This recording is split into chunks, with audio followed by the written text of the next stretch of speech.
आमच्याकडे बी लय दादा आहेत. आमच्याकडे काय दादा नाही, पण आम्ही बायांच्या लफड्यांमध्ये नाही पडत. की आम्ही शांत आहे तोपर्यंत शांत आहे, पण जर समोरनं कुणी आरं केलं तर त्याच्या 10 आवाज मोठा कार करण्याची ताकद शिवसैनिकांच्या मध्ये आहे. ते कोणाची दादागिरी चालणार नाही. निवडणूक ही कायद्यानेच झाली पाहिजे, म्हणून सगळ्यांनी इथे काही घाबरायचं कारण नाही. हे कदाचित काय होतं, राणेंना व्यासपीठावर बोलवल्यानंतर राणे कुठल्या बाजूचं बोलतील, काय बोलतील, कदाचित याचा अंदाज नसल्यामुळे त्यांनी अगोदरच सांगितलं, जावई आहे, जावयासारखंच बोल. फलटण नगर परिषदेच्या निवडणुकीच्या पार्श्वभूमीवर राजकीय वातावरण चांगलंच तापलं आहे. भाजप आणि शिंदेसेना यांच्यातील संघर्ष आता उघडपणे रस्त्यावर उतरल्याचं चित्र दिसत आहे. प्रचाराच्या मैदानात आरोप प्रत्यारोप, टोलेबाजी आणि थेट इशारे यामुळे फलटणची निवडणूक राज्यभर चर्चेचा विषय ठरत आहे. या प्रचाराच्या रणधुमाळीत मंत्री गुलाबराव पाटील यांनी रणजित निंबाळकर यांच्यावर जोरदार हल्लाबोल केला आहे. प्रचारासाठी थेट मुख्यमंत्री देवेंद्र फडणवीस यांना बोलवावं लागलं, ही किती वाईट वेळ आहे, असा खोचक टोला लगावत गुलाबराव पाटलांनी विरोधकांवर निशाणा साधला आहे. या वक्तव्यामुळे राजकीय वर्तुळात एकच खळबळ उडाली असून भाजपमध्येही चर्चांना उधाण आलं आहे. दरम्यान या टीकेला प्रत्युत्तर देताना साताऱ्याचे पालकमंत्री शंभूराज देसाई यांनीही आपली भूमिका आक्रमक शब्दात मांडली आहे. कोणी आमच्या अंगावर येण्याचा प्रयत्न केला तर त्याच्या 10 पट पावलं पुढे टाकण्याची ताकद आमच्यात आहे, असा स्पष्ट इशारा देत त्यांनी विरोधकांना थेट आव्हान दिलं आहे. शंभूराज देसाई यांच्या या वक्तव्यामुळे निवडणुकीतील संघर्ष आणखी तीव्र होण्याची चिन्ह दिसत आहेत. फलटण नगर परिषदेची ही निवडणूक आता केवळ स्थानिक प्रश्नांपुरती मर्यादित राहिलेली नाही. ही निवडणूक भाजप आणि शिंदेसेना यांच्यासाठी प्रतिष्ठेची लढाई बनली आहे. दोन्ही बाजूंनी शक्तीप्रदर्शन सुरू असून मतदारांपर्यंत पोहोचण्यासाठी नेत्यांकडून जोरदार प्रचार केला जात आहे.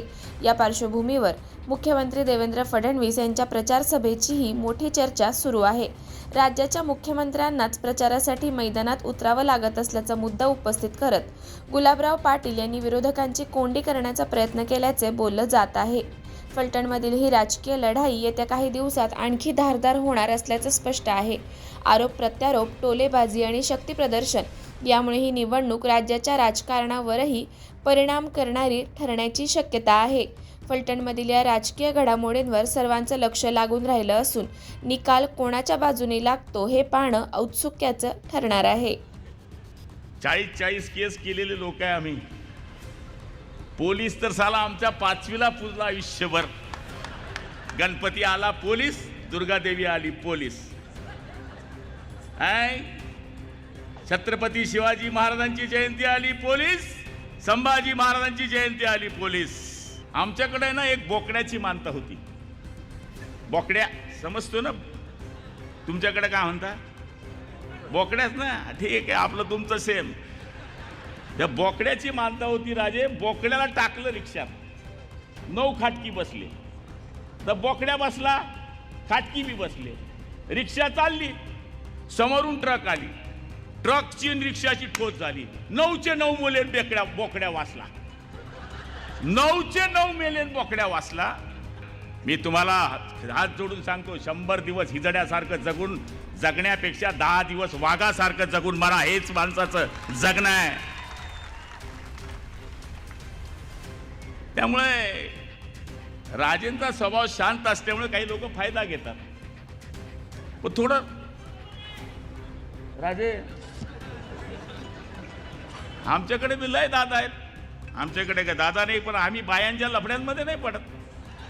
नाही, हम आदमी से लढते, हम आदमी से.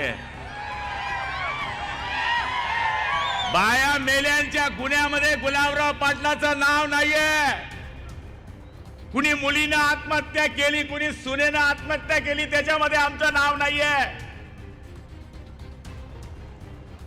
मुख्यमंत्र्यांना बोलवावं लागलं, किती वाईट वेळ आहे. आय लव्ह यू माय मुख्यमंत्री. मुख्यमंत्र्यांना नाईलाज आहे, यावं लागलं. म्हणून आम्ही पण 4 जण आलो. 4 जण कशा करता असतात?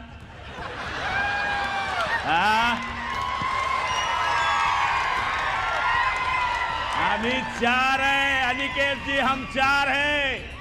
हम 4 खंदे, तुम्हारे हाथ में मटका है. राम बोलो भाई राम, बजा दिया काम। और हाथ में है धनुष्य बाण, देना नहीं डोके को तान। त्यामुळं फ्रेश राहा, फ्रेश। मला हसणारे, आरोळ्या मारणारे लोक लय आवडतात। असं उधारी सारखं नाही बसायचं माणसाने। काय होईल माझं, चाल तुझं काय विचार करतो, जे होणार आहे ते ठरलंय, कोणी माईचा लाल ते थांबवू शकत नाही।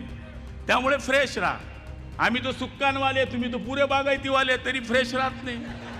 आम्ही कपाशीवाले तुपाशी रे, तू उपाशी। तुम्ही गन्नेवाले, आता आमची केळी पण तुम्ही चोरली।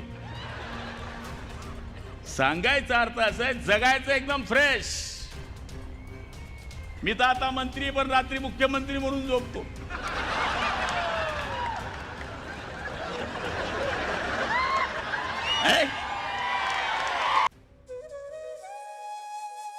अशाच नवनवीन अपडेट्ससाठी आमच्या खबर गावाकडची या चॅनेलला सबस्क्राईब करा, आमचे व्हिडिओ लाईक करा आणि शेअर करा।